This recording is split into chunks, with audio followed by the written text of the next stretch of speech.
Hello guys, কেমন আছো তোমরা সকলে? আশা করছি সবাই ভালো আছো। Welcome back to our channel, welcome back to another video. দেখো এই বাচ্চাটা দেখো বন্ধুরা, দেখো এই যে একটা বিড়াল বাচ্চা, এর মাকে ফেলে রেখে কোথায় চলে গেছে। তো আমার মা আরো দুটো ছিল, সেই দুটো খোঁজ পাওয়া যাচ্ছে না, কিন্তু এইটা রয়ে গেছে এখন ইয়েতে। বাঁচবে এটা? এত বেশি ছোট তো। সে বাঁচুক বা মরুক সেটা পরের কথা, আমার কাজ আমি করবো।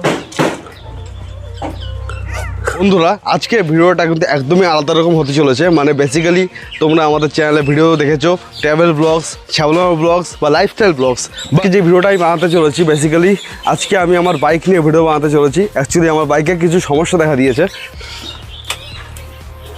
এই যে দেখতে পাচ্ছ গাইস, আমার যে অ্যাঞ্জেল লাইটটা চলছে, বাইকের যে অ্যাঞ্জেল লাইটটা জ্বলছে, তো সেইরকমভাবে এই সাইডে কিন্তু একটা অ্যাঞ্জেল লাইট ফিট করা আজ দেখতে পাচ্ছ। এই অ্যাঞ্জেল লাইটটা কিন্তু কাল থেকে বন্ধ আছে, মানে কাল থেকে চলছে না। তারই সঙ্গে সঙ্গে কিন্তু এই যে আপার লাইটটা, এই আপার লাইটটাও কাজ করছে না। যতই আমি সুইচ ইউজ করি দেখতে পাচ্ছ কোনো রকম কোনো কাজ হচ্ছে না। তাই এখন বাইকের গ্যারেজে যাব এবং দেখবো দেখি হচ্ছে, কি সমস্যা হচ্ছে কি না হচ্ছে। তো জানি না মোটা খরচা আসবে কি না। গাইজ, বাইক পোষা, সিরিয়াসলি বাইক কেনার আগে ভাবতাম, মানে বাইক কেনার আগে অনেকে বন্ধু বান্ধব বলতো যে গাড়ি পোষা আর হাতি পোষা একই জিনিস, বা বউ পোষা, মানে গাড়ি পোষা থেকে একটা বউ পোষা ভালো। বাট মানে সিরিয়াসলি গাইজ, এত খরচা করে বাইকে। চলো গ্যারেজে গিয়ে তোমাদের সঙ্গে কথা বলি। গাইজ, যদি এরকম মানে তোমরা যদি এই ধরনের ভিডিও ইন্টারেস্টিং না থাকো, তাহলে এই ভিডিওটা অ্যাভয়েড করতে পারো। আর যদি তোমার হাতে সময় থাকে তাহলে ভিডিওটা দেখো। আর যারা বাইক লাভার বা যাদের ভিডিওটা দেখার ইচ্ছে তারা দেখতে পারো। বন্ধুরা, আমরা বাইকটা গ্যারেজে নিয়ে চলে এসেছি। আর এই যে আমাদের ভাই কাজ করবে। ভাই লজ্জা পাচ্ছিস ভাই? এই ভাইয়ের নাম রাকেশ। ভাই রাকেশ, একবার তাকা না ভাই। এখন এই যে ট্যাঙ্ক খোলা হচ্ছে। বেসিক্যালি এখন আগে এয়ার ফিল্টারটা চেঞ্জ হবে, তারপর দেখবো যে আমাদের লাইটের প্রবলেমটা, মানে কোনো ওয়ারিংয়ের সমস্যা নাকি কোনো বাল্বের সমস্যা। এখানে ভাই আমাদের কাজ করছে। আর এই হচ্ছে ভাইয়ের গ্যারেজ। ভাইয়ের গ্যারেজটার নাম কি? Friends motor garage. এখানে গাইজ তোমরা আসতে পারো গাড়ি কাজের জন্য। তোমার লোকেশনটা বলে দিই, যারা বগুড়া, মানে আমার হোম টাউন থেকে দেখছো, ওই হচ্ছে বেসিক্যালি দুর্গাপুর রেলগেট, সবাই চেনো যারা বগুড়া থেকে দেখছো বেসিক্যালি আর কি। আর এই যে হচ্ছে বাদিকে যে রাস্তা নেমে গেলো, ওটা হচ্ছে ভায়না রোড, ঠিক আছে। আর এই হচ্ছে ভাইয়ের গ্যারেজ, দেখতে পাচ্ছ কেবল নতুন দিয়েছে, জাস্ট সপ্তাহখানেক হলো। তো তোমরা এখানে আসতে পারো। ভাই কিন্তু খুব সুন্দর কাজ করে। এর আগেও কিন্তু ভাইয়ের কাছ থেকে অনেক কাজ করিয়েছি। আহা, না না না দিও না, ওটা তো জান কতটা ডাস্ট পড়ে যায় ভেতর দিয়ে, দেখো। আর গাইস, এখানে থাকে হচ্ছে এয়ার ফিল্টার। তাহলে এয়ার ফিল্টারের মধ্যে কতটা নোংরা জমে গেছে বলা যায়। এখান থেকে ভেতর দিয়ে এয়ার ফিল্টারের মধ্যে নোংরা জমা হয়ে যায়। খুললেই বুঝতে পারবে যে কতটা নোংরা জমা, বাইকের ভেতরে যে কত ডাস্ট জমা হয়ে যায় গাইস, দেখো। আর এই হচ্ছে আমার এয়ার ফিল্টারের অবস্থা, কতটা ডাস্ট জমা হয়েছে গাইস, দেখো। এই হচ্ছে কেনার সময় এরকম টাইপের কালার থাকে, কেনার সময় এরকম টাইপের কালার থাকে যখন নতুন অ্যাপ্লাই করা হয়।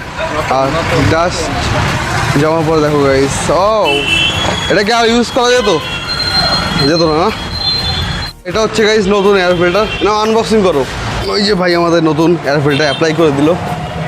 এখন কিন্তু গাড়ির সাউন্ডটাই চেঞ্জ হয়ে যাবে গাইস, আলাদা। কিন্তু প্রথম ভেবেছিলাম যে বাইকটা আমি সার্ভিসিং করাবো, মানে সার্ভিসিং করানোর সময় কিন্তু আমার এয়ার ফিল্টারটা চেঞ্জ করে নেবো। বাট তোমাদের একটা কথা বলে রাখি, আমি যেই ইঞ্জিন অয়েলটা অ্যাপ্লাই করেছিলাম সেটা হচ্ছে 7100 ফুল সিনথেটিক বোতলের 2050 ইঞ্জিন অয়েলটা অ্যাপ্লাই করার পরে কিন্তু মিনিমাম তোমরা 4 থেকে 5,000 কিলোমিটার, মানে আরামসে, মানে 4 থেকে 5,000 কিলোমিটার তোমরা আরামসে চালাতে পারো, কোনো রকম কোনো সমস্যা হয় না।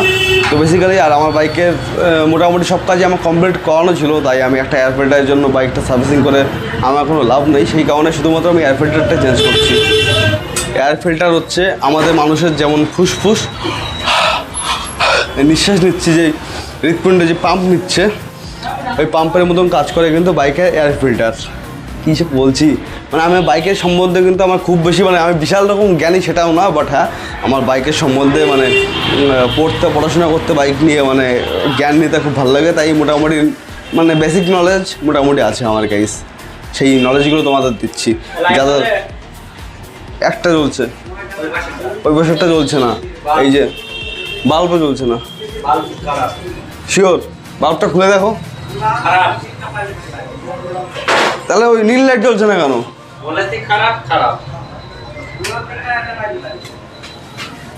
এখন বলছে নাকি আমার গাড়ির বাল্ব খারাপ হয়ে গেছে, দেখা যাক কি হয়। গাইস দেখতে পাচ্ছ আমাদের বাল্বটা কিন্তু কেটে গেছে আপারের, তো দেখা যাক এখন মার্কেটে যাব বাল্ব পাওয়া যায় কিনা।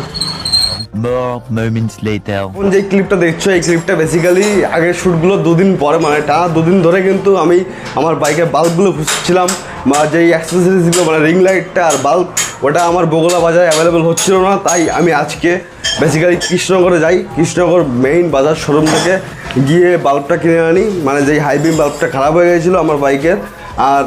আর যে রিং লাইটটা খারাপ হয়ে গেছিলো সেই রিং লাইটটা কিন্তু আমি কৃষ্ণনগর থেকে কিনে আনি, তোমাদের দেখাচ্ছি।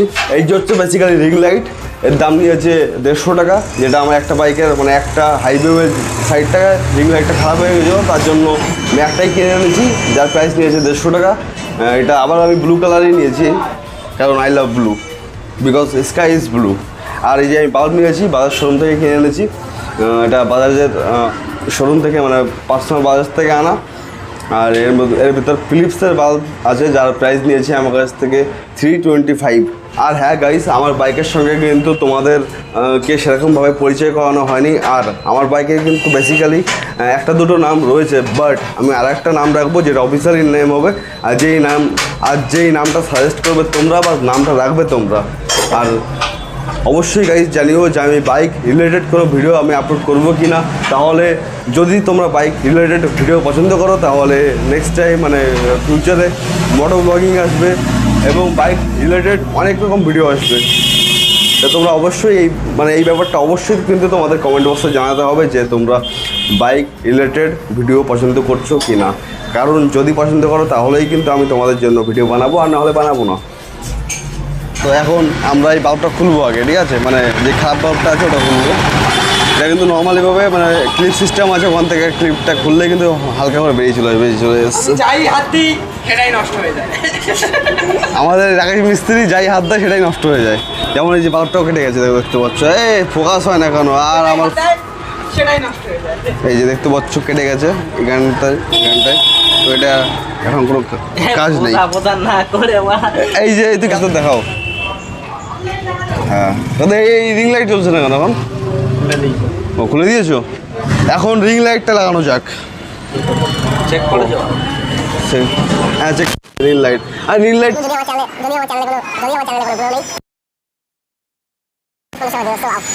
দেখতে পাচ্ছ গাইস, আবার আমার বাইকটা ঠিক হয়ে গেছে, মানে আগের মতন হয়ে গেছে।